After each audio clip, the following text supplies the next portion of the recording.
Apple vient de publier la dernière bêta d'Yosemite, tout voir et tout savoir, ou presque en moins de 2 minutes, c'est tout de suite, et on commence par l'apparence avec le dock. Dites adieu à l'effet de perspective apparu après Tiger, Apple revient aux sources avec une forme rectangulaire qui accueille une série d'icônes retravaillées pour l'occasion. Et la refonte touche tous les éléments du système, de la barre de menu au bouton des fenêtres, en passant par la calculatrice, le but, reprendre au maximum les codes visuels flat design introduits par iOS 7.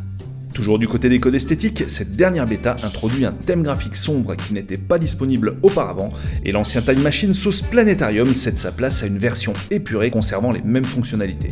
Le client mail se paye aussi un petit lifting, mais ce qu'on aime surtout, c'est qu'en attendant l'arrivée des écrans tactiles sur Mac prévus pour pas tout de suite, vous pourrez tout de même annoter les photos avec des formes géométriques, du texte ou encore capturer votre belle signature avec l'aide du trackpad.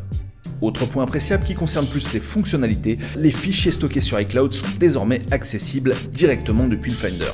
Rappelez-vous, avant, il fallait obligatoirement passer par les applications. Si l'idée est bonne, les fichiers restent toutefois cloisonnés dans leur répertoire respectif et ne sont toujours pas accessibles depuis un autre OS via iCloud.com. On passe à Spotlight, le moteur de recherche local qui s'affiche désormais au milieu de l'écran, et comme abonneur ne vient jamais seul, vous aurez droit à un aperçu des pages web ou des fichiers directement depuis la fenêtre centrale. Autre nouveauté, comme sur iOS, vous pourrez cette fois lancer directement des recherches sur Wikipédia. Et puisqu'on en parle pour le web, même si Safari ne révolutionne pas le genre, vous aurez tout de même droit à une série de raccourcis paramétrables ou puiser dans votre historique de navigation. Enfin, un petit mot au sujet de la customisation avec la possibilité offerte aux développeurs de concevoir et d'ajouter des extensions pour enrichir les fonctionnalités d'Yosemite.